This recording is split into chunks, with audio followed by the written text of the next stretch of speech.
A former Southern Kentucky educator is facing some serious accusations involving a former student and her mother. And we're learning more about a shooting last week in Perry County that left one man in the hospital in serious condition. And two of Kentucky's highest-ranking officials are in a battle over school district subpoenas. Dedicated to Eastern and Southern Kentucky, this is WYMT Mountain News This Morning.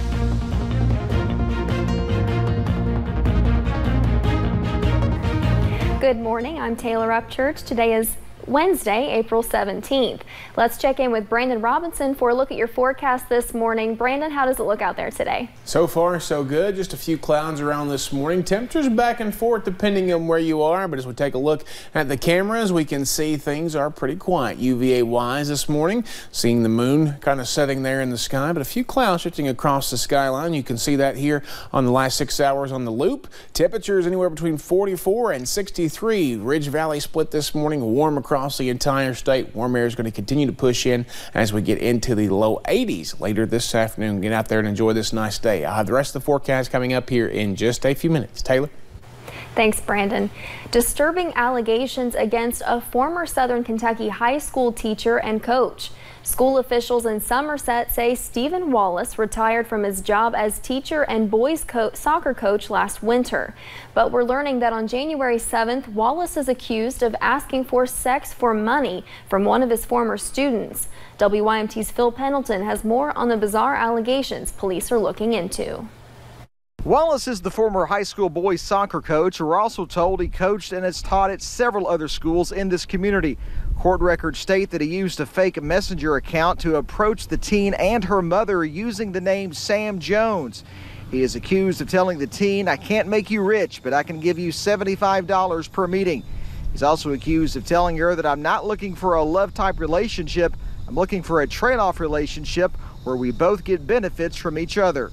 Kind of mind-blowing. I mean, I couldn't see it coming from, there's no way that would ever happen in my mind. Like, I mean, Steve has always been kind of almost like a mentor for me. It's kind of, I just don't know what to think at this point. Now, what is even more bizarre about this is that according to court records, Wallace even had some communication on Facebook Messenger with the 17-year-old's boyfriend. And he replied back stating that she was not 17, that she was 21. We're still digging into all of this, and we hope to have a lot more tonight at 11 o'clock. But for now, in Pulaski County, Phil Pendleton, now back to you. Wallace will answer to the charges in Pulaski District Court on May 1st, but we're told he has a motion hearing to consider bond later today. And officials with the Perry County Sheriff's Office are releasing new information about two men involved in a shooting last Friday night. Investigators believe James Reed III took out a gun and shot Brian Smith 3 times in the lower body. Smith was airlifted to the Pikeville Medical Center and is in serious condition. Officials say before he was transported to the scene, he told them Reed shot him. Smith also described Reed and the woman he was with at the time of the shooting. The descriptions match 2 people deputies passed while responding to the scene. The victim stated to us that he'd been shot, and we later found out that it was the male and the female that we'd seen walking on the tracks that he had described. Deputies only found the spent shell casings at the scene, so they say it's possible he still has a firearm. The woman at the scene is being listed as a person of interest and not a suspect, so police are not releasing her name. Call the Perry County Sheriff's Office if you believe you know where James Reed III might be. An emotional hearing in a Floyd County courtroom. On Tuesday, Wesley Martin answered to a murder charge. Police say he killed Jordan Tackett and then buried him just feet from his house. He pleaded not guilty and successfully had his bond reduced from $2 million to $250,000. In the meantime, Tackett's family asks for rumors to stop. This is a small community, and there's too many rumors swirling about the Hunters and the Martins, and this ain't about vengeance at all. We're a God-fearing people. Justice is all we want at this time. Martin will be back in court on July 25th.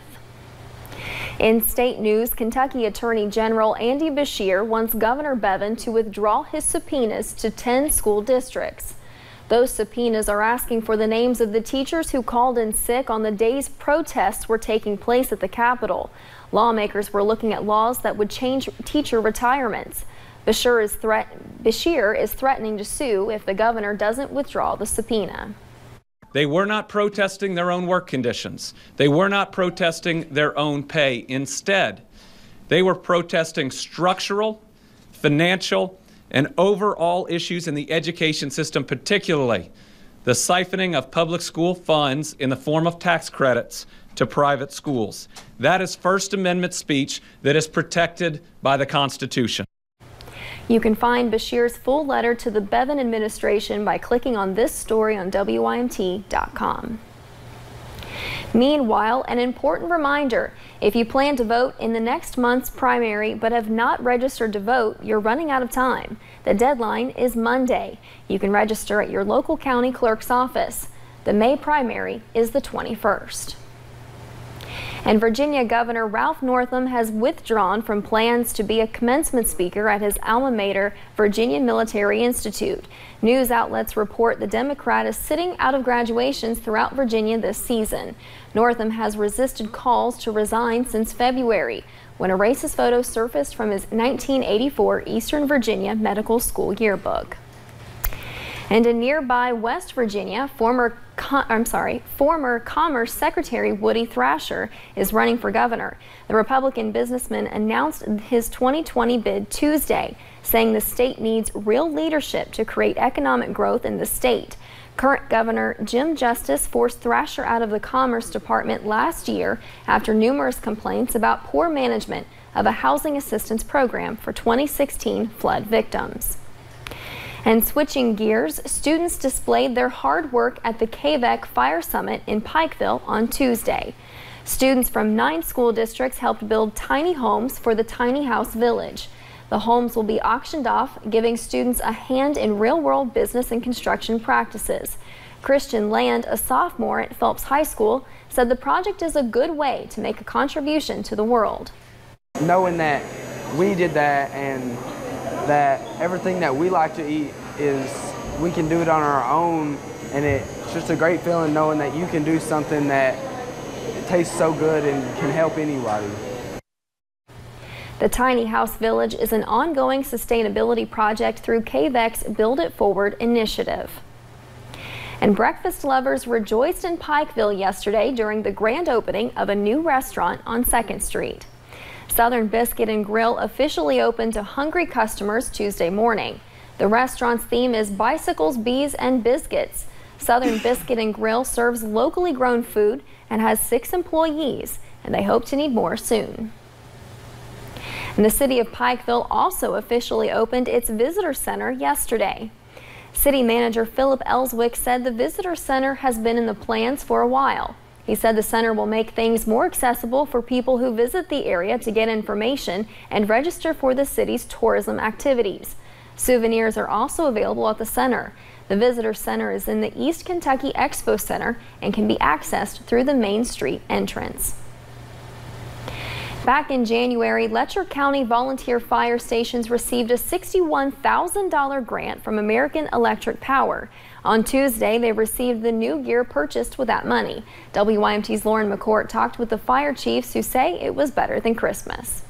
Nonprofits often struggle with maintaining funds. We could not afford it. That was just the way it is. We couldn't afford it. And coming up with more than $60,000 can be almost impossible. It's hard to come up with that kind of money. But on Tuesday, each of the 10 volunteer fire departments in Letcher County received brand new turnout gear thanks to AEP.